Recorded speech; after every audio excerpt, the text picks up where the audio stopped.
we're lucky to have very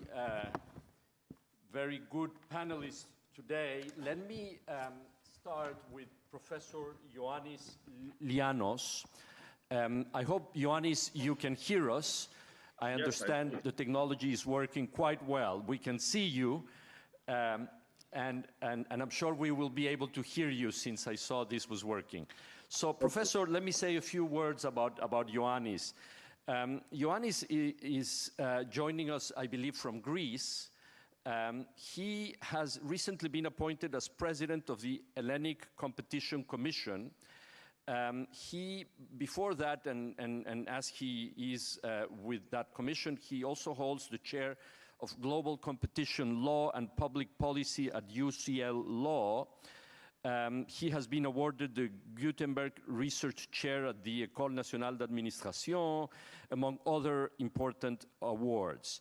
Most recently, he was one of the main authors of a report that dealt with the challenges of digital platforms for competition policy and for public policy more generally, with a perspective from the BRIC countries. So, Professor Ioannis Lianos, thank you for joining us. The floor is yours. Thank you very much for your invitation, and I'm really sorry I'm not able to attend today in person. So, as mentioned by the chair, I've been in charge of producing a report for the BRICS competition authorities. I actually manage a team of around 30 academics coming from the 5 BRICS countries, and the report is available at the website of the BRICS Competition Law and Policy Center. It's actually a quite long report. It's around 1,295 pages long. I probably have been the only person that was able to read it from beginning to the end because I had to. So I'm not going to be able to, in the 15 minutes that I have allocated, to obviously discuss all the various results we arrived in the report. We'll deal with every possible area of digital competition law enforcement.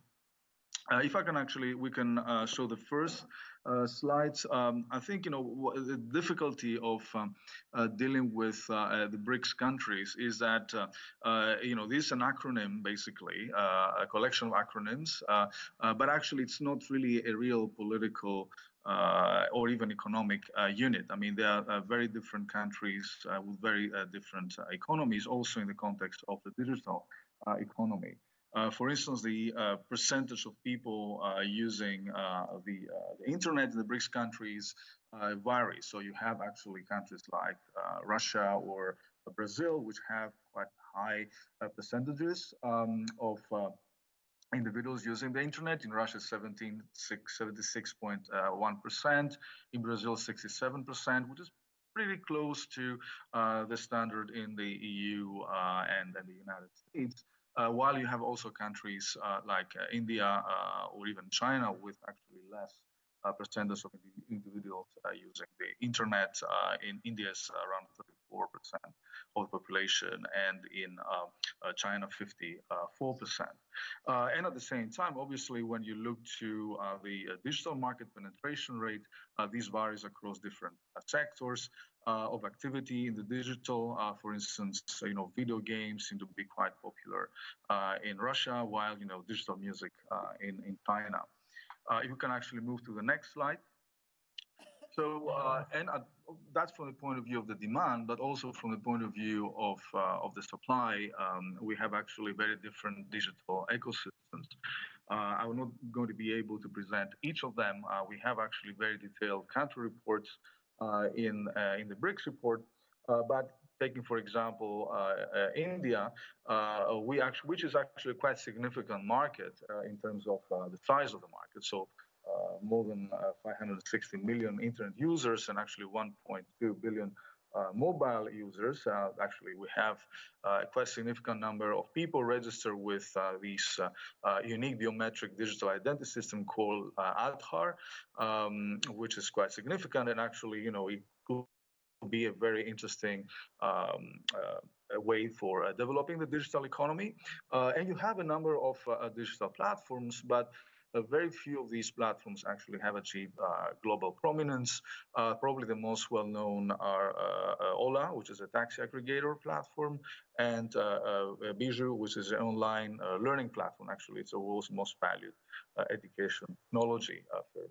Next slide. If you compare to China, well, the amount of users is slightly more significant. But it actually has quite vibrant digital economy. Actually, around 22% of the total employment is basically linked to the digital economy, so quite significant, and a quite meteoric rise of the digital economy in the last few years.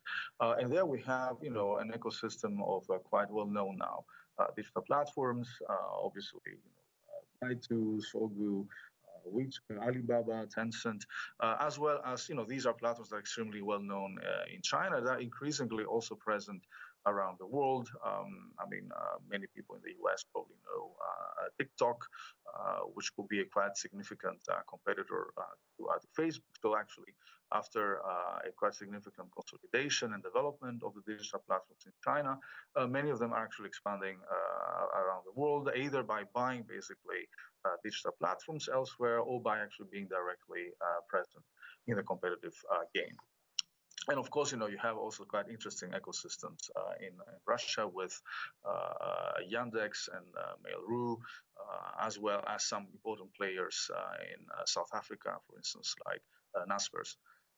So when we look to the enforcement of these jurisdictions, in the competition enforcement of the jurisdictions, we actually collected data for the last 10 years, since 2008, and we found that there have been 236 merger cases brought, as well as 109 infringement cases.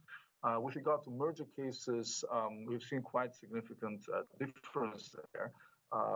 In China, for instance, we only actually found 5 merger cases, which shows that hasn't been really much of an enforcement, I would say under enforcement, with regards to mergers. And I will actually mention there have been quite a few mergers in China during this period, while in Brazil, actually, we identified 188 merger decisions. And with regards to enforcement, there we see a bit more balance. We have around 10 cases in Russia, including quite significant cases opposing Google and Yandex, for instance, 45 in India, 32 in China, 17 in Brazil, and 5 in South Africa. And as you can see from the aggregate data of the infringement cases that hopefully you see on your screen, most of these cases actually were abuse of dominant cases, and quite another significant part of the cases were basically unfair competition related cases, something like the Section 5 of the FTC Act, or something equivalent in these jurisdictions. So obviously that shows that one of the main concerns of these jurisdictions so far has been the emergence of dominant digital platforms, and there has been quite a lot of discussion in the literature in these countries, but also with the competition authorities have been discussing about issues like, is data and network effects a barrier to entry? Will it be possible once you have actually developed a quite significant amount of users for someone to challenge your position? But I think what is interesting is, and this is also something we have been focusing on the report, is the emphasis that these jurisdictions would like to put on learning effects. I think usually, we have learning by doing effects. Usually these are considered very positively, obviously, because the more you are in a specific industry, you use a specific technology, the better you become. And obviously, the outcome is very positive for consumers. However, I think, it's quite significant to think about learning effects in the context of the digital economy, in particular algorithmic economy, where learning is actually done by algorithms on which actually some of these firms might have, patents or other types of protection. And that might lead them to acquire quite significant competitive advantage. And if that happens, and usually we see the emergence of significant players whose basically products are quite performing compared to other products, but actually more importantly than products, they actually develop ecosystems that can be extremely difficult to replace or by other ecosystems. And to a certain extent, they basically acquire architectural power in the way these ecosystems are structured. And this, to a certain extent, shows that we are passing from a competition between products to a competition between ecosystems. And our current thinking in competition law doesn't really have so far adequate tools to deal with that. And if we can go to the next slide, this is quite indicative, for instance, in the way we can see, and this is one of the examples one can think of the importance basically of app stores in building a quite significant competitive advantage. Even if you have actually probably a more, let's say, competitive, a better quality smartphone, that doesn't necessarily mean that your smartphone will win the game, even if it's a better product, in case, you have to struggle with smartphone and ecosystems that basically are relying on huge number of apps.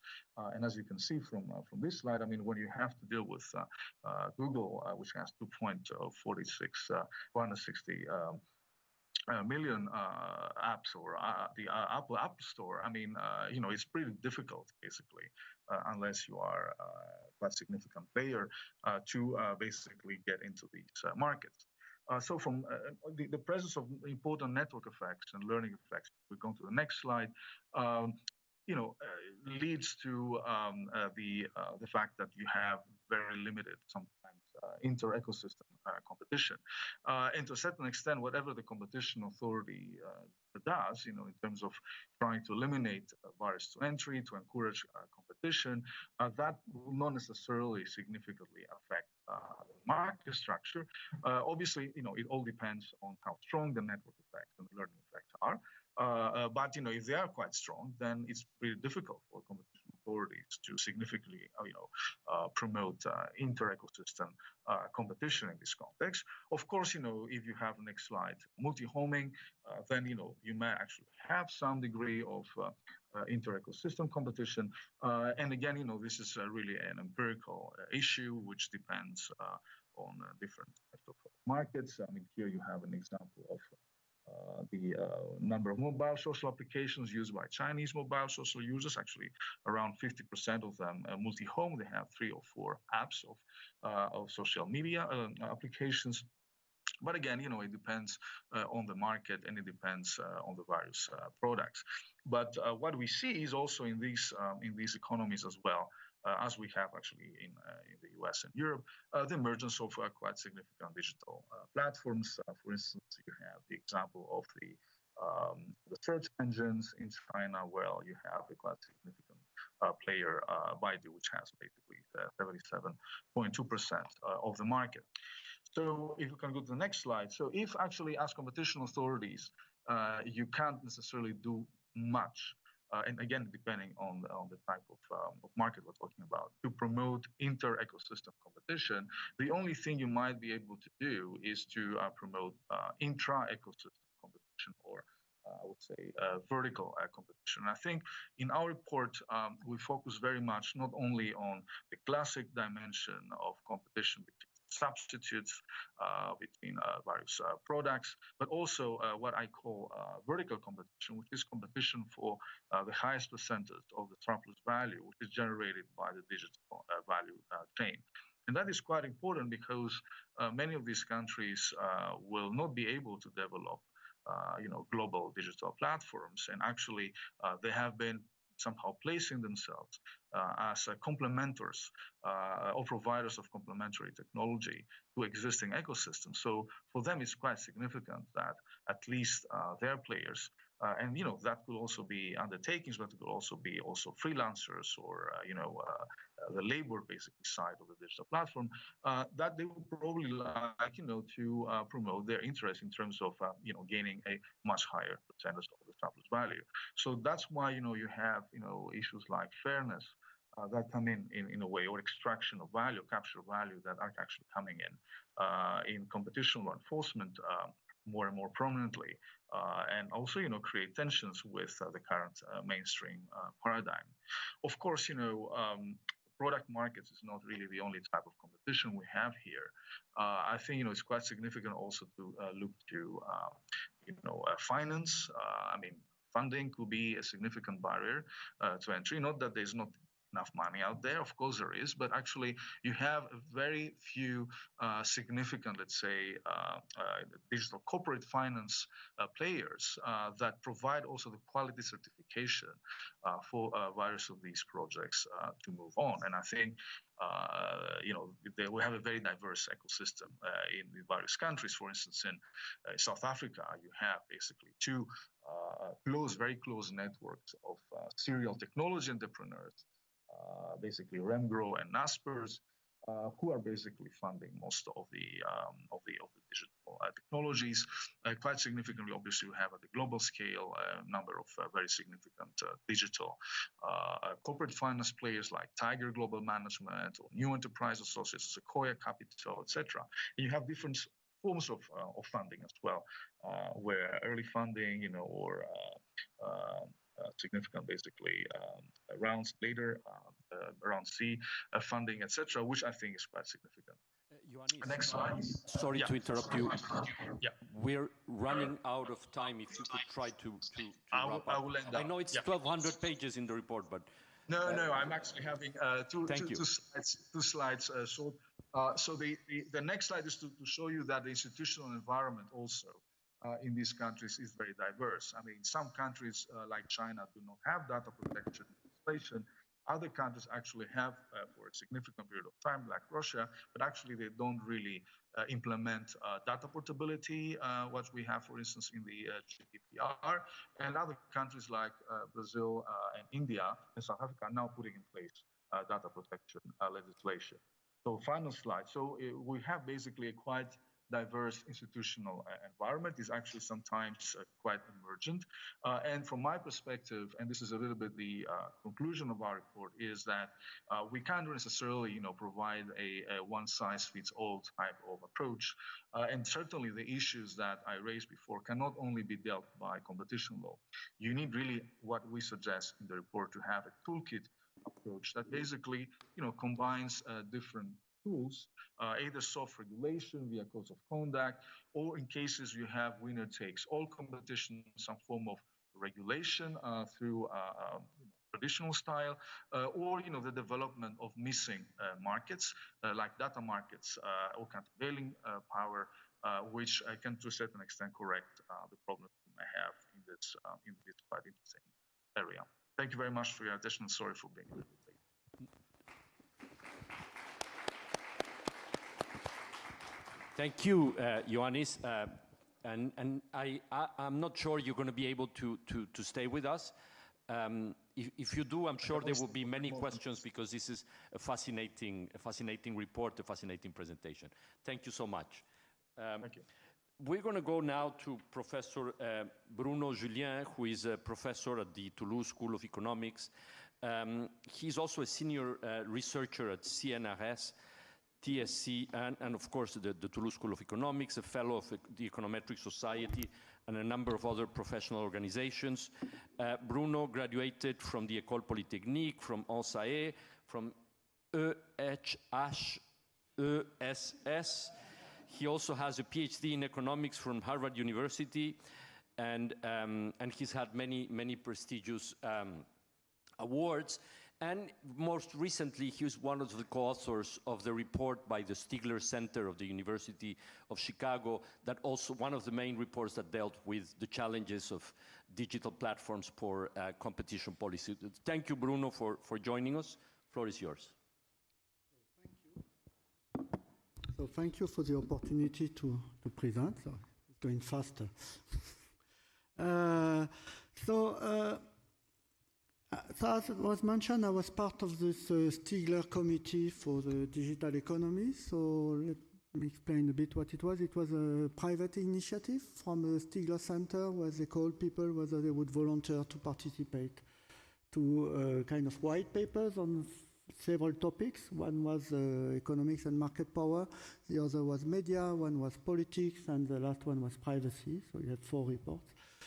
The way it works is that I was the economic theory guy in the middle of a group of people that included lawyers, legal scholars, technology people, but we were 7 people, even one venture capitalist that joined us. It was very interesting to talk. We had agreed not to agree, so not everybody agree on everything that is written in the report. So and we are free to tell where we're not completely in line, but the idea was to go fast and to be able to get a minimal consensus.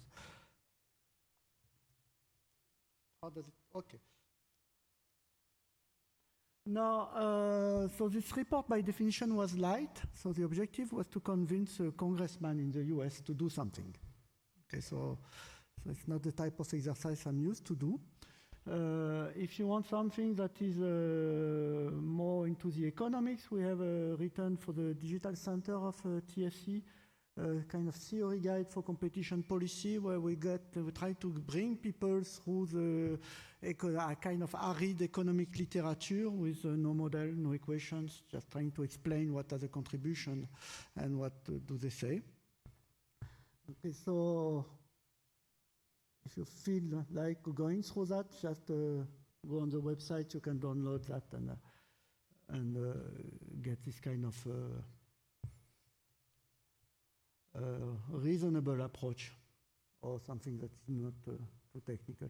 So there were a lot of reports at the same time, so I put only 3 of them, which are the most known reports, so-called Vestager report, the Furman report, although there are many other authors in the Furman report, and the German report. I don't know exactly the German report because it's in German, so they did not translate it. So wait for that. But there were an Australian report. I think the Portuguese has a report. A lot of things. Now, what I'm going to say is, I think it's kind of roughly a consensus among these people about the issues.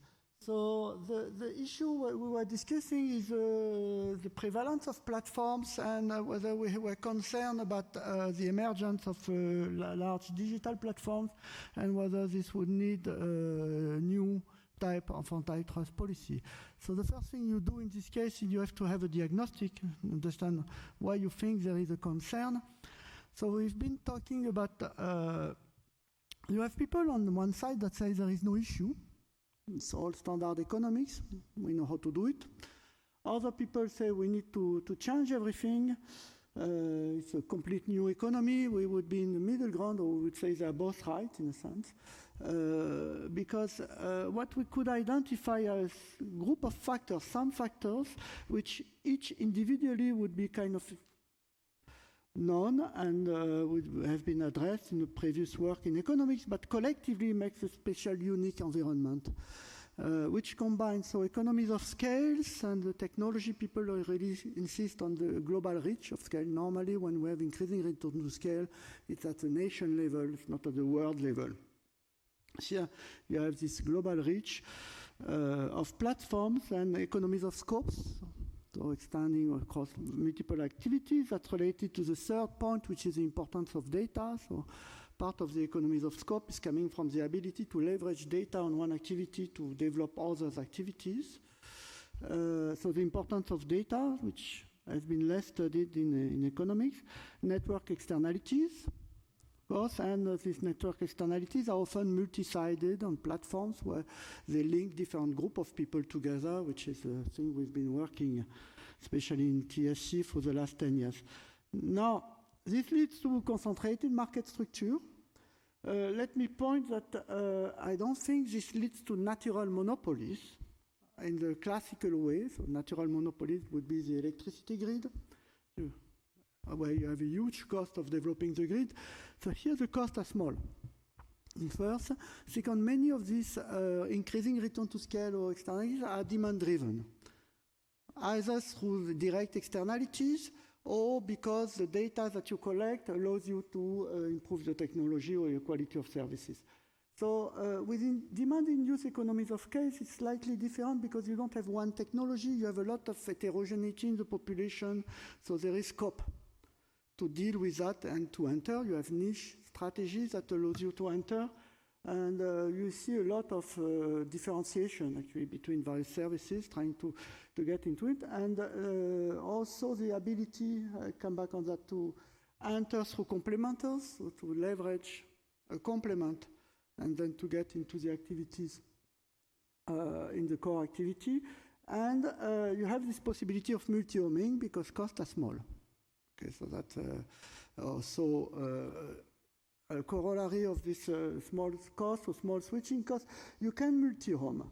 The big switching cost is when you want to change from one platform to another and stop your activity on the first platform. That would be more costly, but starting an activity on 3 social networks is not so difficult. You can do it, and this opens some scope for competition.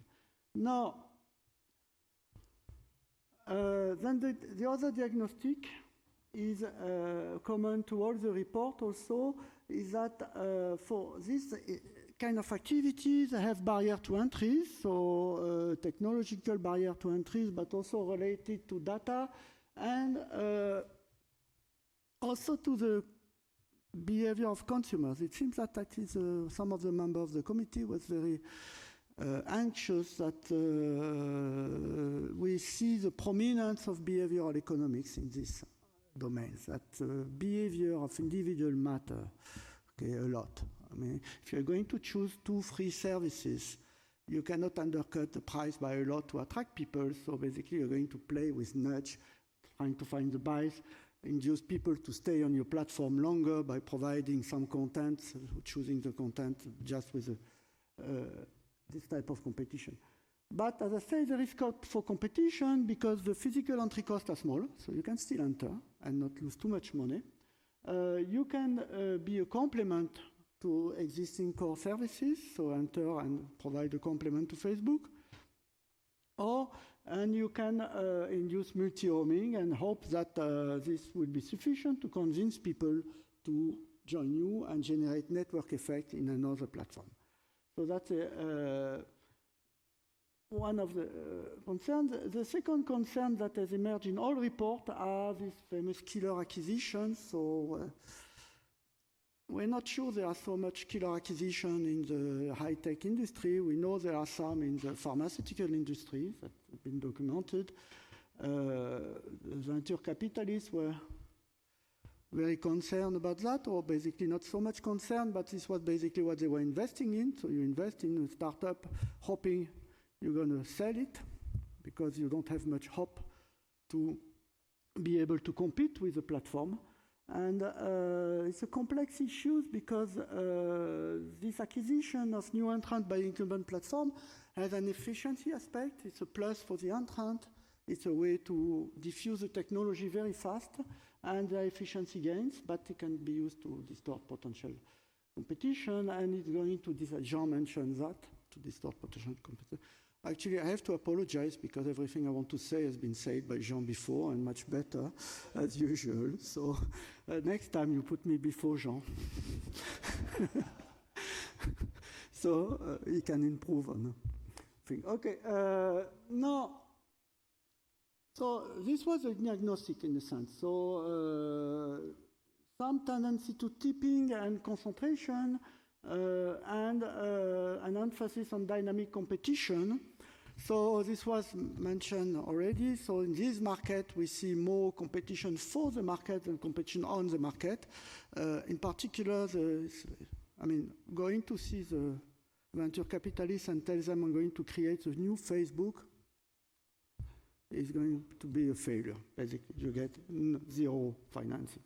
So if you want to get the financing, you're going to see the venture capitalists and say, I'm going to have a nice complement to Facebook. And if I'm very, very lucky, at the end, I will convince people to come to me, convince Facebook to unlock the access to consumers, and I will create my own social network after.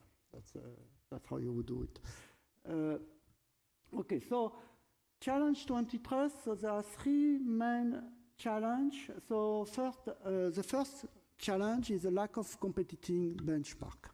So one of the main difficulties is that we are used to do antitrust in a world where the benchmark is competitive pricing.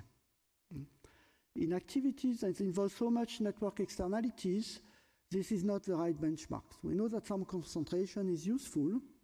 Okay? Perfect competition is not the efficiency benchmark, and we lack actually efficiency benchmark in practice for cases. And so not, in theory, we can always write the efficiency benchmark. But my model, I can write what the first best allocation is. In practice, it's extremely difficult to do. The second is the speed of innovation.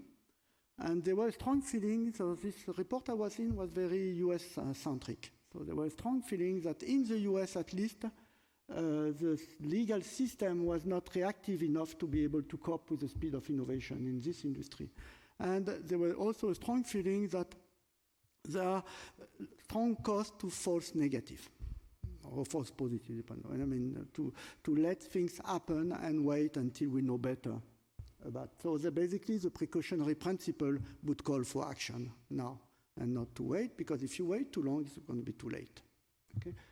Now, more specifically, so this was the two main issues that I identified. More specifically, we have three technical issues. One is related to zero prices, and it's clear that zero price is not outside of the field of economics. It's just a particularity of market. It's a zero price, and it's a price above actually competitive price.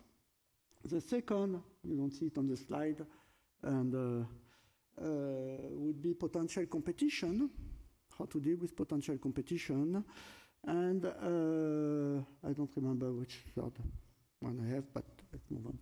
Okay, so this was the diagnostic and the challenge. So here's some proposals that has been put forward by various people on the domain. So we have proposed to create what we call a digital authority, mostly in the US, so that could be a branch of the FTC, or that would be a new agency. It would be a special authority that has a mandate to promote competition, in particular to promote dynamic competition. So it's not a utility regulation. One of the first things that it should do is to collect data. So we think we should make mandatory to this big platform to give access to data, because for the moment they lock the access completely. They have hundreds of PhDs working, not allowed to publish, basically. So we need to find a way to organize this access to data, but there should be access to data to know what they are doing and to give researchers the opportunity to evaluate what is done and to understand a bit better what's going on. Second, we need to find a way to account for potential competition. I'm a bit more skeptical for the moment on the... So the idea would be to revert the burden of proof. Everybody has come with this idea. Revert the burden of proof when it comes to big bottleneck platforms that are buying new small startups. In the report, we propose that every mergers by big bottleneck company would be reviewed by this digital authority. The issue is twofold. The first one is that in Europe, we need to solve another problem, which is if we want to do that, this means that we need to restore efficiency defense and find a way to do it. So we need guidelines that will be operational in giving the firm the possibility to bring an efficiency defense, which is actually in Europe not happening. And if we want to do potential competition, we need to give the ability to the firm the ability to prove what it expects. Okay, and the second is that we need to find relevant criteria to define what is potential competition. We cannot give just a full authority to the antitrust authority to decide this is potential competition or this is not. So we need to have a burden of proof on the other side. So what would be the criteria? Other possibilities would be there is a lot in the toolkits of economics that we could use as that is not used.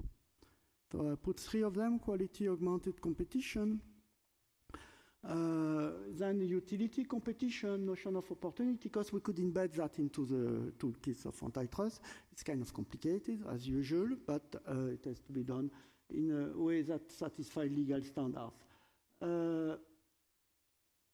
Data interoperability, that's in all reports. So that there are many types of data interoperability. Basically, it means that compared to data portability is that you take your data once, you bring it to another platform, and then you start your activity again. Data interoperability means constant access to the flow of data. And there are different types, so it's different to give access to the consumption data of an individual on a platform to other platform, or to give the ability of people, for example, on Facebook, to post and read content from Facebook on another platform. That would be a good example of data operability. Somebody proposed to you to manage all your content on Facebook for you and do it in a different platform.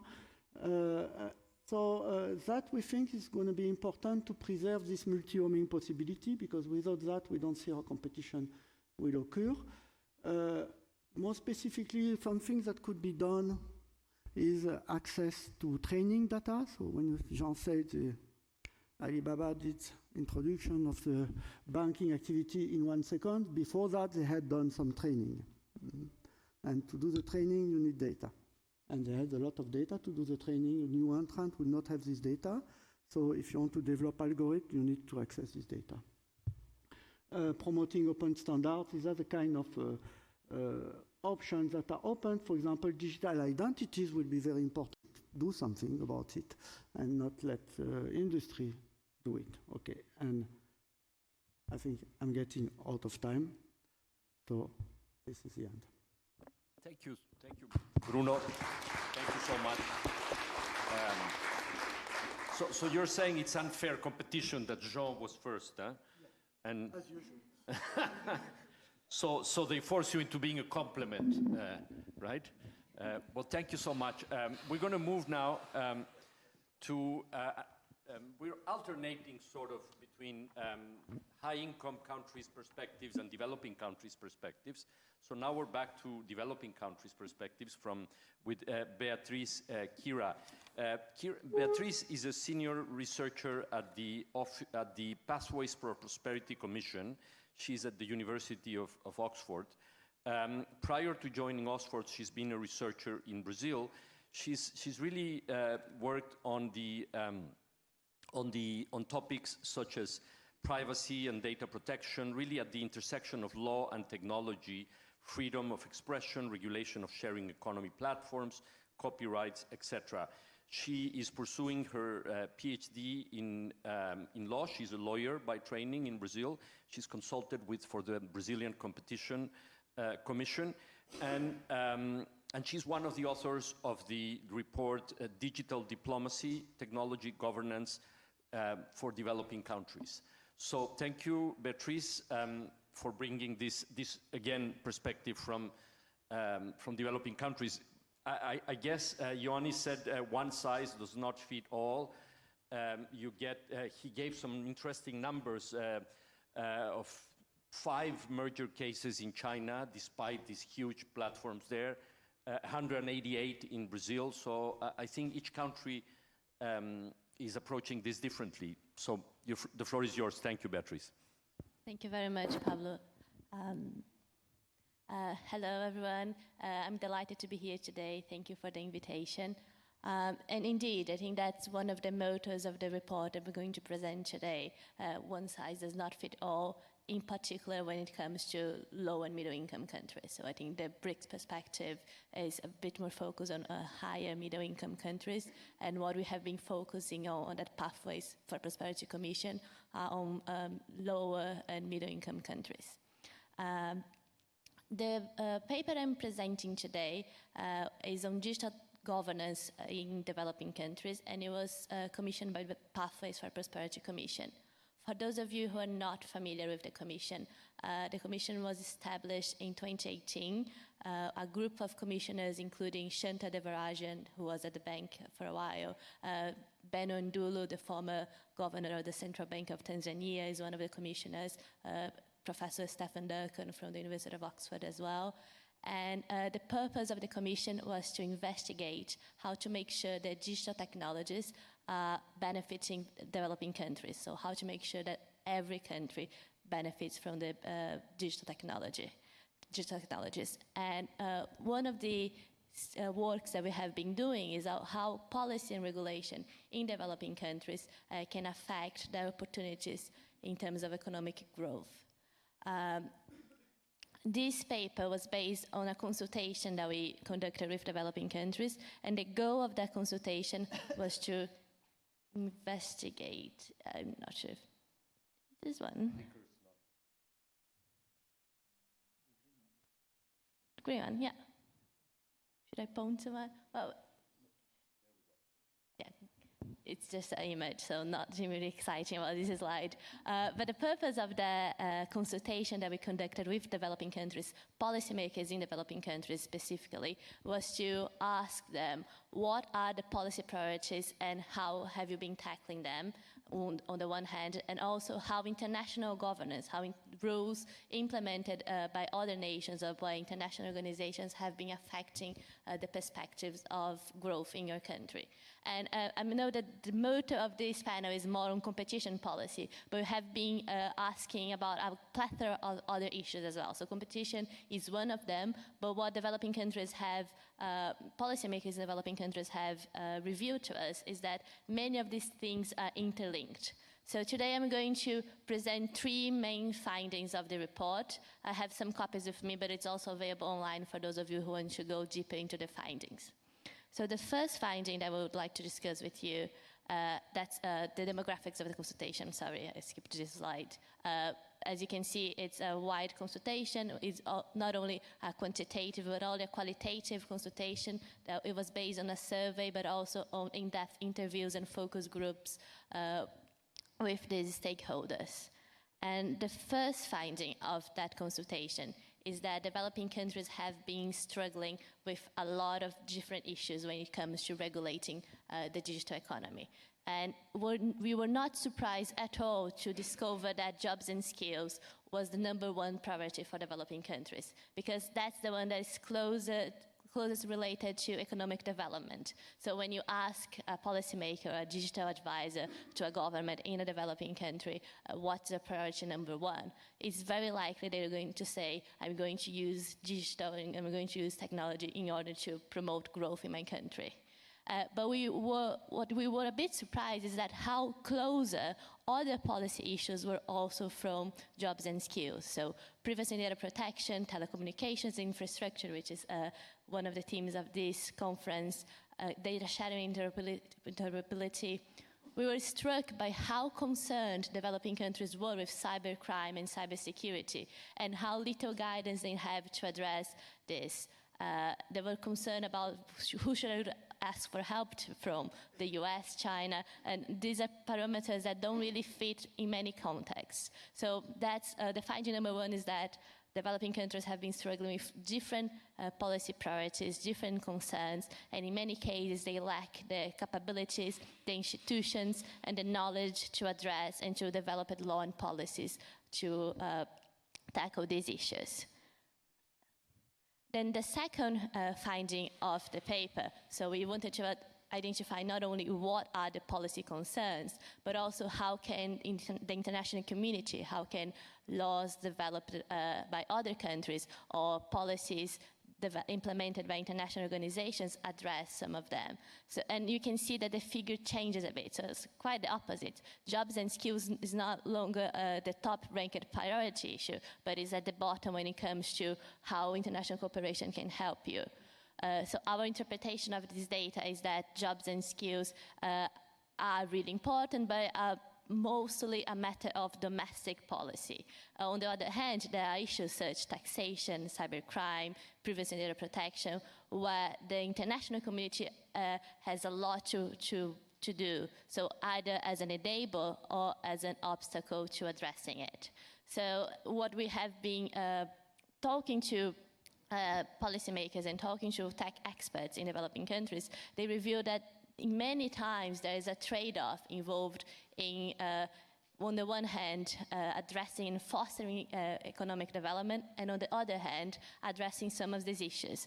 I think the most typical example that we heard very often is the issue of protecting privacy and enforcing data protection. So many developing countries are only now beginning to draft data protection regulations, but in many cases they are concerned that depending on the framework they adopt, they would harm infant industries. So how can you ensure that you have an enabling environment for new industries in their countries, which are very concerned with fostering them and very concerned with the benefits they can bring, but at the same time protect the data from users and being part of this global framework where nations like the EU or the US have been addressing them. So that's the finding number 2, that developing countries are juggling with different technology policy priorities, and many of them, in many cases, are in conflict, so they have to weigh which way they will go. And then the third key finding of our research was that because of this patchwork of different norms and different regulations in developing countries, but in the world in general, international cooperation is even more important when it comes to digital technologies. As I think that's common sense that tech is borderless, or data is borderless. An example is with cybercrime. A criminal can be based in Brazil, and then the victim of the crime can be based in the UK, and the effects of the criminal activity can be felt in the US, for example. So these are issues that are increasingly becoming borderless, and international cooperation is one way forward, is a way that developing countries can address this when they lack institutions, when they lack knowledge, when they lack capabilities to do so. But it's not any cooperation. So what we also discovered during the research is that many of the laws are not are implemented by rich nations or by international organizations are not fit for purpose in developing countries. And again, the example of data protection is the one that we heard the most. The GDPR, which is the General Data Protection Regulation that Tyrone mentioned in his presentation as well, and which is increasingly becoming a global standard, like a golden rule, is one of the things that developing countries are perceiving as being imposed to them and not necessarily fit for their realities. So I think there's 2 ways that laws like GDPR, but in GDPR in specifically, are constraining the possibilities of developing countries, other countries. One way is that GDPR has an extraterritoriality clause, so it means that it applies to the data of citizens, European citizens, not only in the European Union, but also elsewhere in the world. So if a European citizen has any kind of relationship with a company in Kenya, for example, and Kenya is processing the data, a Kenyan organization is processing the data, GDPR would apply to that organization. And the second way that GDPR is increasingly affecting other countries is because it's becoming the global standard. To access the European market, you need to comply with GDPR, you need to comply with these rules. Many countries are copying and pasting some of the provisions and implementing laws that are very similar to GDPR, but haven't engaged with the wider community, the wider business community, the wider environment of developing countries. And there's not really a discussion whether these standards are fit for that context. And again, if Tyrone is arguing that GDPR might not be the best thing for competition in the EU, can you imagine how bad it could be for developing countries that in many cases don't even have a competition authority to begin with. So what we emerged from our research is that yes, cooperation, international cooperation is important and can be helpful in many regards to tackle many of the policy issues that we identified, but not any kind of international cooperation. So what we try to identify are some principles that could guide some cooperation between not only developing countries, but developing countries and the developer world. For example, there are less contentious issues like easier targets that will be very easy for the countries to start working together, like cybercrime. No one wants to be involved in child pornography, for example. So that could be an easy gateway for countries to start working together.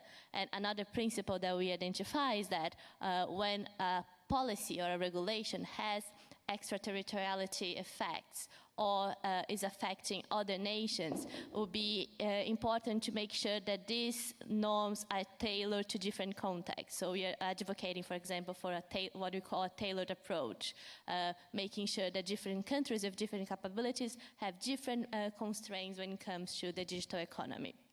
So these are some of the principles that have emerged from our investigation. Some of them are discussed with more detail in the report. I'm going to stop now because I think Pablo is about to tell me that my time is over, but I just wanted to recap that the 3 points that we made in the report is that, one, developing countries are very much worried with economic development, but there are other policy priorities that they have been addressing.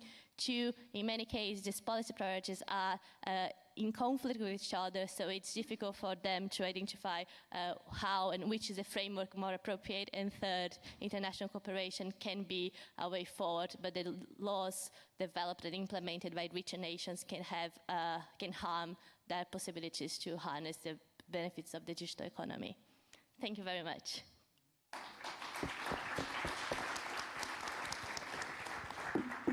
Thank you, Beatriz. I think this is clearly a very important report, and I think some of the messages that you highlighted at the end are extremely important. We were talking yesterday about this message of yours of unlocking data for inclusive development, how in countries like Brazil, the regulation, for example, of transport sharing platforms is now forcing to share the data that can inform urban planning and transport planning in large cities. I think there are a number of important messages for developing countries. We were lucky to have Tanya Begazo Gomez to continue developing this theme.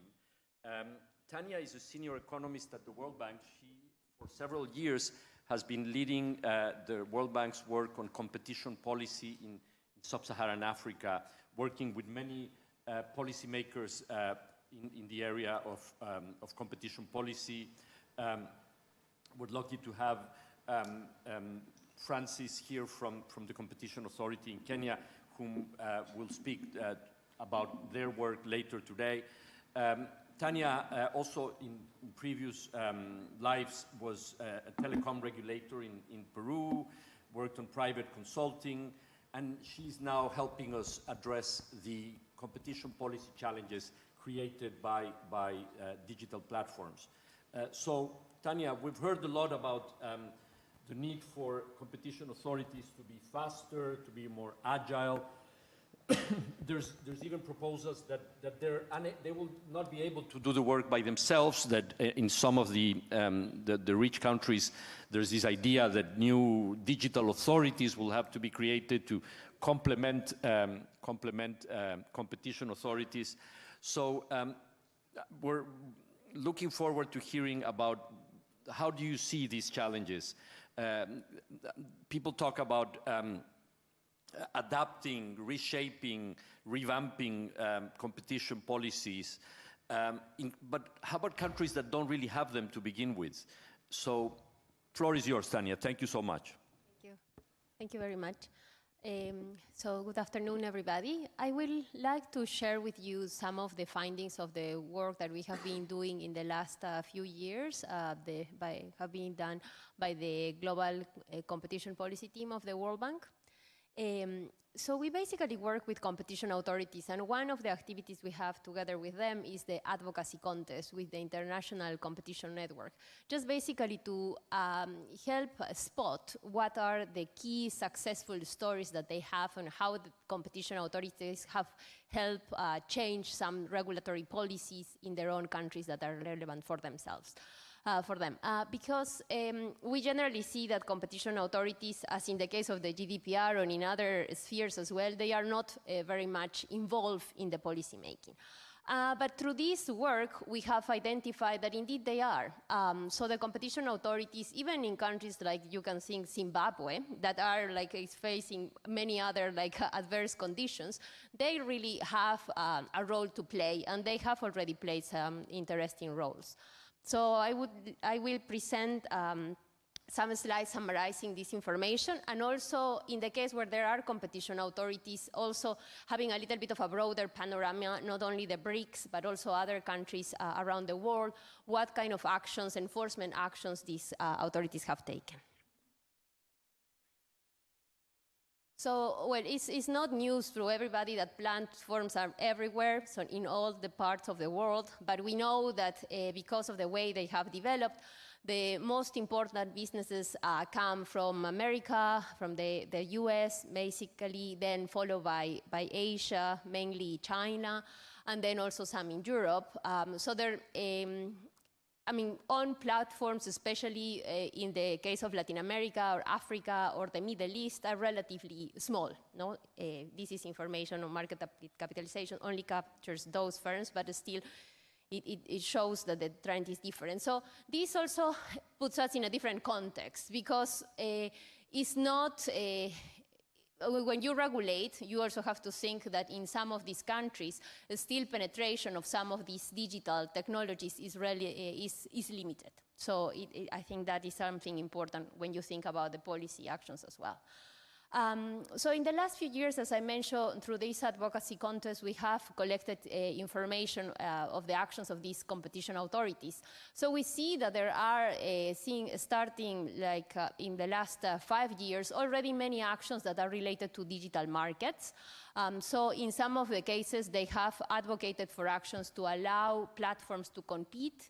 In other cases, to allow certain potential competitors to access certain markets where there were some barriers to entry.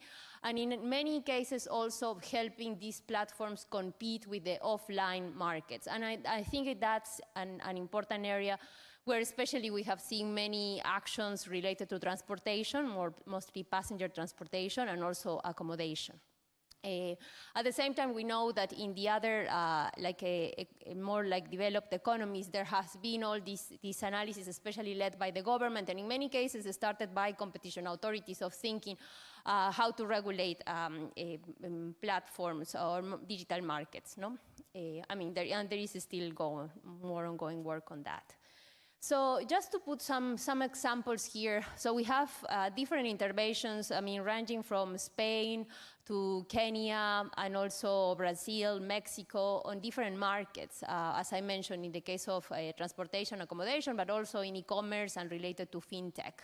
So in some of the cases, these actions have been creating like links with other authorities to be able to, for instance, regulate access to essential facilities that will allow the development of additional platforms, digital platforms. And that's the case of these USSD codes, for example, in order to be able to provide services using mobile phones. No? Basically, in some of the countries, we see that there is a restriction. That part sometimes is not completely regulated by the telecom regulator, and that can actually prevent the use of these by other players. Then in other cases, it's more about interoperability or interconnection, or allowing even this multi-homing as well. No? In many other cases, reducing costs, and in others, it goes more on the consumer protection side. And I think later you will hear more from Francis, but that is an interesting story of how you can make, increase competition in a platform if the consumers are not aware of how much are they paying for the service. So having this information, more transparency, also allows then competition in prices, because otherwise you wouldn't know how much you pay. So that happened in the case of mobile payments in Kenya. And then in other cases, they have also increased, started regulating data sharing as well for certain companies. Here again, I have just some examples of some of the challenges and some of the proposed solutions. So in certain cases, as we know, the issue with platforms is that there are multi-sided markets, and there have been also multi-sided markets before. No? And the case of the card payment systems, for example, is one of examples. And that now there are many different actions that have been taken in these areas as well in order to overcome these issues And then also regulation of interoperability. In the case of Zimbabwe, for example, the idea was to allow for interoperability among the e-money providers in order to be able to also allow for these platforms to communicate, and the ones that are based on these e-money platforms as well. And then in the case of also how to manage better data in order to reduce the potential of like using it as a barrier to entry. So we have some of the traditional kind of solutions. So for instance, if you go, I think in the case of financial sector is where you have been using this, at least in many other countries, they have faced similar problems before. In the case of Malawi, then you have, for instance, an advocacy action by the Competition Commission to allow or mandate or encourage it, at least to the banking association to share this information with other credit referencing bureaus. No? So that is a sort of more analog example, but that is basically what you need to do more in the case of these other more digital markets. And then we have also the actions exposed. Here we have been more strict in the sense of what are the actions that the cases that have been captured. So it's only the ones that involve platforms. So not other markets. For instance, the credit cards wouldn't be covered by this. So it's more than 110 cases, and we see that we have most of them in Europe and in Asia, and also we see that in the case of antitrust cases, most of them involve foreign firms, whereas in the case of mergers, we see equally balance of foreign and international and local firms. So not that there is a pattern there, but I think it's because of the global nature of some of the firms as well. And then regarding the anti-competitive practices that have been handled, most of them are in the case of transport and specifically passengers, then e-commerce, and also some in the software and operating systems area. But there are also others. And then you see also that most of the cases obviously are related to abuse of dominance or vertical restraints, and there are still few cases that are related to collusion. So for instance, using the algorithms, etc. So going forward, what we see is that so we see that there are different areas. So when we think about how to improve the regulatory framework, so some countries like the EU or mostly the US have had a very kind of open definition of, for instance, what would be abuse of dominance. But in the case of, or what would it entail to be treated as a dominant firm. But in other countries, for example, in the case of former, let's call Central Asian countries. So you have these very explicit rules that if you have more than 30% of market share, then you are dominant. And there is nothing like looking into this dynamically. No, if at this point you have this very kind of bright line like rules, no? That it could be helpful in certain, when you start a new authorities, you don't have any sense of, you don't have all the tools to analyze dominance. But now it becomes very restraining when you have to talk about platforms, ecosystems, when it's very difficult to even define the market and even calculate the share, even if you have defined it. So there are still needs, there is still need to change some of these rules depending on what are the rules that you have imposed in the market. So just to, it's not that I want to I want to give another perspective that there are rules to be changed, and in some countries it's not only guidelines, it goes beyond that. So also the context is different in the case of mergers and acquisitions, because in some of the countries that we work on, there isn't even a merger notification threshold, so everything has to be notified. So then we start from another basis. So there is still need to change, the ways to capture this kind of mergers. Or in other cases, there are certain rules that wouldn't allow you to be able to analyze some of the the mergers, of these potential mergers. The issue of, instead of talking about equity firms, so we have to also venture capital. That is like smaller firms that are still captured in the case of developing economies, that are also subject to merger control. In some of the countries we work on, we see that there are very limited resources. So analyzing a merger, sometimes, for instance, in Indonesia, takes on average 8 months.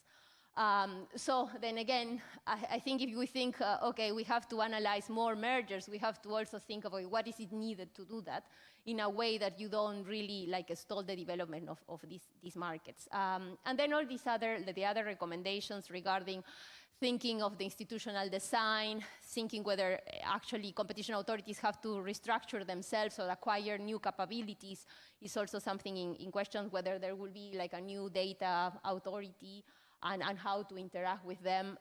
We also see that, I mean, in developing economies, there is not much resources to have so many authorities. So what should be the governance and the structure to make it more efficient? And also, I mean, the global aspect that you have mentioned, Beatriz, is very, very important and difficult to agree on. So I think another areas we haven't covered is state aid and industrial policy, also how the governments, because they want to expand and actually achieve these benefits of more jobs, and how in some of the cases they are restraining competition in the market and they are trying to close themselves to foreigners.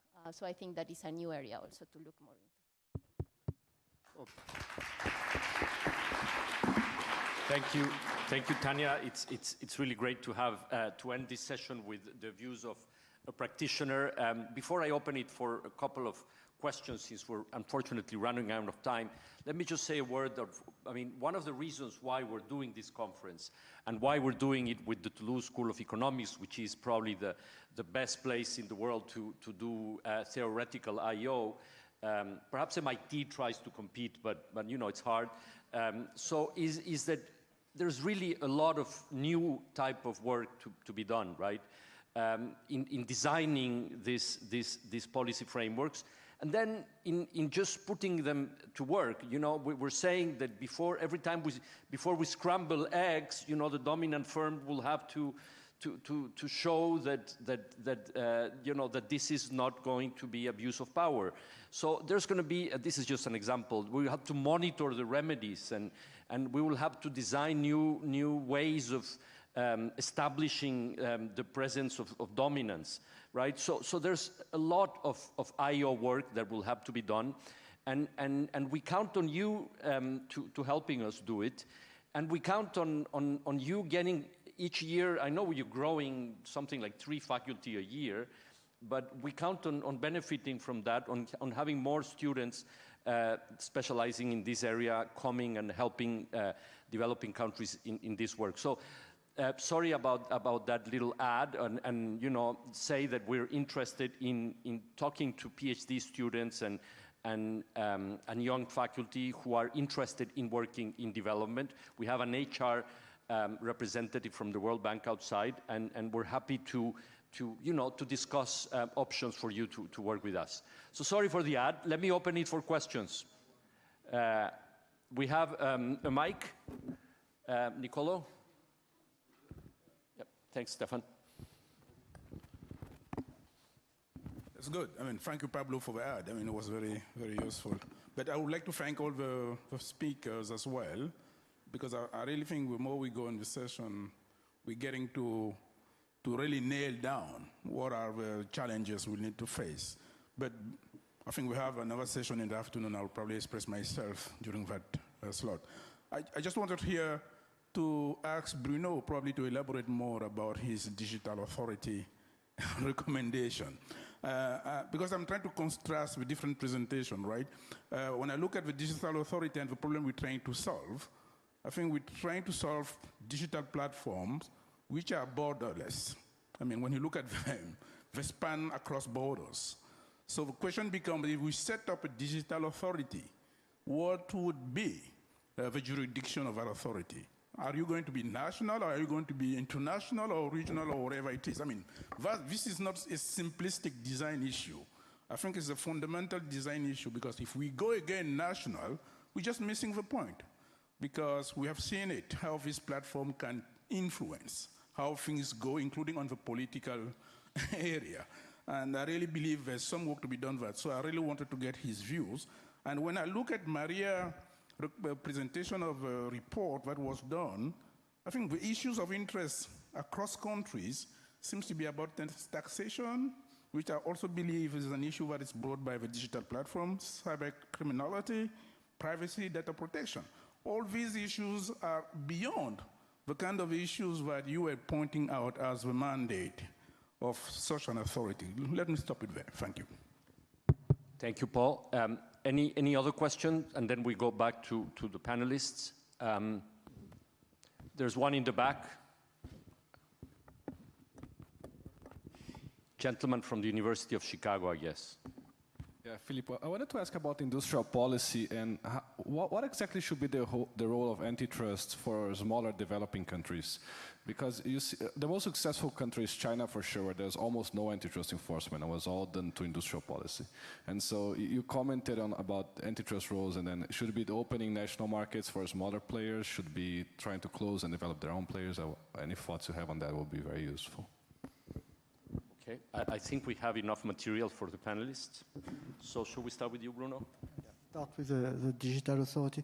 So these companies are global. So you would like to have a global digital authority. That's be reasonable. This will not going to happen, or by the time it will happen. So in any case, if there is a digital authority, it's going to be national. So the role of such we thought about it in the context of the US. Well, it's slightly different. You could have it inside the FTC and with special rights, or you could have a new agency. In the US, you can think about this mandate of promoting competition making sense. I didn't think about how to do it in Europe. I'm afraid that in Europe, there will be as many digital authorities as there are European countries. Some of the role of this authority can be national. So when talking about, I think collecting information and monitoring what's going on is very important. Also, when you come to merger cases, it will be very important because you have the knowledge, so they cannot claim anything because there will be expertise to put in front. So that would be the minimal task. Code of conduct, so that was proposed, for example, by the Furman report, defining competitive code of conduct can be done at a national level. It would be better to do it at the European level in Europe. For developing countries, I have no experience of developing countries. So the question is a bargaining power. Also, can you impose a code of conduct on Google? It's kind of complicated, I guess. But there are still, I mean, collecting information, even for developing countries, is something that you can do. Developing expertise is something you can do. Protecting small startup, because there are startups in developing countries. A lot of innovation is coming, and we'll see a lot of innovation coming in the future. And protecting them, allowing them to grow, that may be some. So that would require constant monitoring of the market. You cannot wait until the big GAFAs kill all innovation in your country. So you have to protect them, either by merger policy, for example. That's one case where you can intervene. There is a small local company that could develop. So I think there is scope for that. And that. The second comment is that we were focused on competition policy. There are very, very important issues that are not competition policy. So privacy, fake news, media content, a lot of things. And such an authority could have a kind of transversal mandate, trying to follow other issues that needs to be overlooked or supervised. Or we were talking about interoperability. Somebody has to supervise that. You cannot leave the market open or impose interoperability on any data, for example. So you need to have reasonable rules for that. And that would be where it could interfere. Interoperability for very small countries may be difficult to implement because, as I say, the data is global. But that's another issue. So we're sort of running out of time, but if each of you, if you wish, want to say a few words, maybe mention the issue of regional digital markets that we're trying to support in sub-Saharan Africa as a way of dealing with, the economies of scale in doing many of these things. Yeah. Just a quick comment on something that Bruno just mentioned is that Jason Furman was in Oxford at the beginning of the year, and he made a presentation about the Furman report, and he said that people start asking questions about fake news and then cyber crimes, and he was like, well, competition policy is in fact a hammer, but not all policy issues are like nails for the hammer. So he is like putting a blue water in between having competition policy issues that deserve a competition policy approach and like a whole load of other issues, even though they are interlinked. I mean, it's important to shape competition policy to have its kind of protected scope. I think that's one point. And on the question about the global markets, does it make sense to have a national authority? One of the things that we have discussed at the Commission is that increasingly developing countries are feeling the need to group together, not only regional coalitions, but coalitions of the willing. So countries that have similar perspectives in some of the policy issues are starting to get together to develop alternatives to these emerging global rules developed and implemented by richer nations. And that's a way forward. And many developing countries are small and don't have the size and population of India and Brazil, for example, so they cannot unilaterally develop a new standard that will immediately be effective for the entire world. But these global markets and the Africa Free Trade Agreement has some kind of provisions on data, and the digital is something that is worth looking at carefully, because I think that's a tendency that is going to go forward in the following years. No, just to follow up on what Pablo mentioned, so there are like activities at the World Bank to support the different governments to work together. So for instance, in East Africa, in West Africa, in the Sahel region, also in GCC. But as Beatriz mentioned, it kind of depends on whether they are willing or not. So the fact that they are neighbors, it doesn't mean that necessarily they have to collaborate or they want to do it. But in some cases we have seen, I think, some useful cooperations. I mean, going into the telecom sector with these roaming agreements, they have them also in the GCC, in the case of East Africa, and they have worked well. So I think it's just a kind of a proof of concept that can work. I think the difficulty with data is that still one doesn't know how to regulate it properly or how it has worked in other countries, so they have to have a leap of faith that their approach would work. And regarding the case of industrial policy, I think it will depend also specifically on what are kind of the market failures and how the government can actually help the businesses. Because in many cases, what we see is, for instance, the government want to just do public procurement and procure only IT services provided by locals. And that's their policy, but I think there are alternatives that can be even more efficient for the country and provide more value for money, and at the same time still help their local industry. So I think it's a matter of analyzing it on a case-by-case basis. Okay. So join me please in applauding the panelists. Thank you so much to everyone. And Stefan, you have an announcement? Please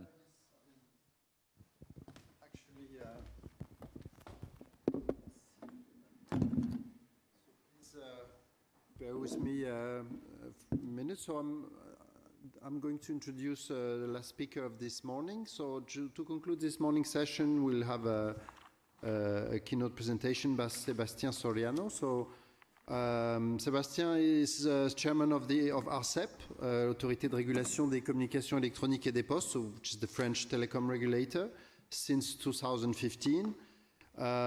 He also holds significant responsibilities as vice chair and chair of the body of European regulators for electronic communications. That was from 2016 to 2018. So Sébastien Soriano is trained as an engineer in telecoms, and he graduated from École Polytechnique. His career spans position at the French Competition Authority, at the Telecom Regulatory Authority, He was also the head of cabinet of Fleur Pellerin, who was French Minister for SMEs, Innovation and Digital Economy in the previous government, as well as a special advisor to the French Minister for Culture and Communication. So I think he's a very appropriate keynote speaker to reflect on this morning discussion. So we're very happy that Mr. Soriano accepted to join us today. Please join me in welcoming him. So the floor is yours for 15 minutes.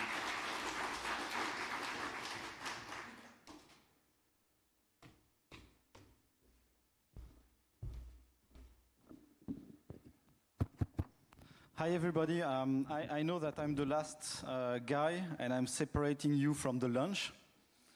So I will try to be as brief as possible. First, I will not quote and sum up all the wonderful and very rich things that have been said this morning. I just would like to just remind all of us that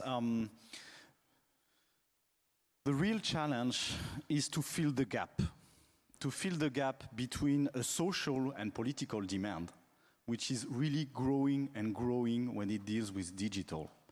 And what have been discussed this morning, which is how concretely to have efficient tools. I don't know how do we switch to, okay. So the first difficulty here is that we are not only talking about economy, but also about democracy. And what's the social demand basically when it deals with digital? It's first to have access, and second, to have some control over the technology. And this control is legitimate. That have been said this morning when it deals with fake news and so forth. We see that today we have market players with a tremendous power. So having some sort of control over them is legitimate in the principle. But we also know the risk of regulation.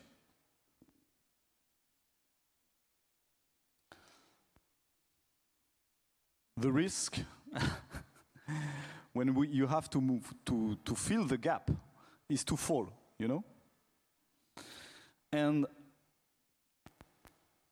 this morning, Mr. Gentirol, I've been talking quite much about GDPR. And let's say that GDPR has been a little bit a leap of faith. So here is Indiana Jones. You remember the leap of faith? You know, he has to make the leap like that.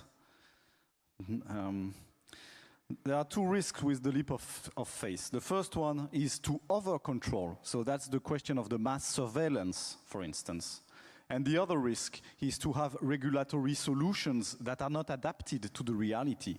And this is probably what has been done with the GDPR. So our responsibility as academics, as policymakers, is, this is my guess, to help the politicians to fill that gap. So what are the BRICS that we can bring to the politicians to take proper decisions? Because they will take decisions. And I think that proposing no regulation is not an option anymore. Because we have this political demand, we have this social demand of control. So what are the solid ground that we can bring to the politicians? And this is something that I'm taking things that have been, of course, said this morning. So I'm a telecom regulator. So here, of course, I'm starting with our track record of telecom regulators. Let's remember that 20 years ago, we had public monopolies. We had only telephony. Today, we have technology, we have choice, we have the internet, we have mobile, we have private investment. So this is a success. Of course, maybe in several countries it's more a success than in others, but globally, telecom regulation has been a great success. So what can we get from that? First, we need choice. We have been talking very much of competition this morning. But in the end, what does it mean, competition? Competition, it's not competition to have competition. What we want behind competition is to give the power, not to the big firms, not to the state, not to the states. We want to give the power to the consumers and to the entrepreneurs to develop new solutions. This is basically the question of the choice.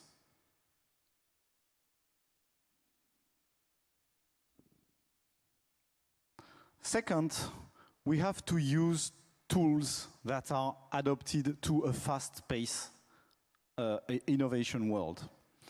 And in that field, we have been working very much in ARCEP, so the French telecom regulator, about developing new tools, not to impose behaviors to the market player, but to use the end users to incentivize the market to behave in a certain way. So we had a problem in the French telecom market several years ago. This problem was that we had very low prices, thanks to competition, and that was good, but we had bad infrastructures. We were lagging behind on fiber, lagging behind on 4G. So our challenge was to develop investment, to use the competition we had created, but to make that the competition not only rely on prices, but also on the quality and the investment of the operators. So we developed very detailed tools to give the information to the people. And we also created partnerships with several startups to bring tailor-made information to the people. So I don't know if many people here, French people are, but I don't know if people here are familiar with an application that exists to choose right food. It's Yuka. Yuka, it's an application, you can scan the barcode of any product, and they say to you, if it's green, it's good to eat. If it's orange, it depends, it can be fat or with too much salt. And if red, it's really bad. Jean Tirole mentioned this question of libertarian paternalism this morning. We can provide people with very simple tools that help them to understand what are the questions of privacy behind their choice. What is the question of the environmental impact of their choice? For instance, you know, every week on your smartphone, you can see what you have been consulting on your screen. The number of hours on the social network, the number of hours on the web, and so forth. Why not having this information with the relative environmental impact of that? Maybe this could discipline the people about their behavior. Maybe this could discipline the companies. So I think in this field we have a really important set of solutions that we can build by giving more power to the consumers and without the problem of taking regulation, these public decisions directly on the market players. So to sum it up and to make it as simple as possible, I've tried to put, I've been doing this morning during the, I'm hearing you, so hearing the speakers. So I would propose 4 golden rules. That's really my 2 cents. I don't want to be too arrogant with that. I'm French, so complicated. So these are the golden rules I propose to you. So the first one is that the problems we have on the digital environment are new, not because of the digital environment, but because of the big tech. So the solution we have to design must be really targeted to the problem we have. And so I will strongly advocate to take only asymmetrical decisions, as we have been doing in Europe on the telecom sectors, meaning only to regulate the big guys. This is what we have not done with GDPR. Remember what Jean Tirole have been saying this morning. GDPR is not a problem for the big tech. They love it. My second golden rule would be to focus on solutions that empower the many. You know, the internet is magic because the intelligence is at the edge, not at the center. And the problem of the big tech is that they have reconcentrated the internet. And so we have to act on them in a way that redistribute the power to the edge. So by giving more choice, of course, by regulating with data, by providing consumer with more options, more transparency. Empowering the many, not the government. And this is something we really have to keep in mind, because when you talk about regulation, do we have to regulate something? People imagine that the government will have power. This is not the point. We don't have to take the power to the big tech to give the power to the governments. We have to take the power from big tech and to give it to the many, to the entrepreneurs, to the consumers. Third golden rule, and I think that many people have been saying that this morning, we need a regulator in the room. Not necessarily the telecom regulator, maybe the competition authority in several countries, maybe a new authority, maybe a privacy authority. I'm not advocating for my business, let's say, but really we need a regulator. We cannot rely only on decisions that will take years on fully exposed approach. We need somebody that is in real-time contact with the market, finding solution, having the ability to organize discussions, to incentivize, to create standards, to have really quick answers to startups that are encountering problems with the big tech. And the fourth rule, but this has been really clearly stated in the last panel, is that okay, we need cooperation. We need cooperation between countries, clear. We need cooperation between regulators, clear. But if we start by saying, okay, before regulating the digital environment, we have to build one big regulator worldwide. Okay, it will not work. Sorry, it has been very clearly stated in the last panel, but I wanted to share this with you. So thank you very much. I think that we have many ideas, many concrete ideas on the table. So we have a French expression to say "y a plus qu'à," which means let's act now. Thank you very much for your attention, and I would like really to say that I was very much impressed by the two panels this morning. Thank you very much.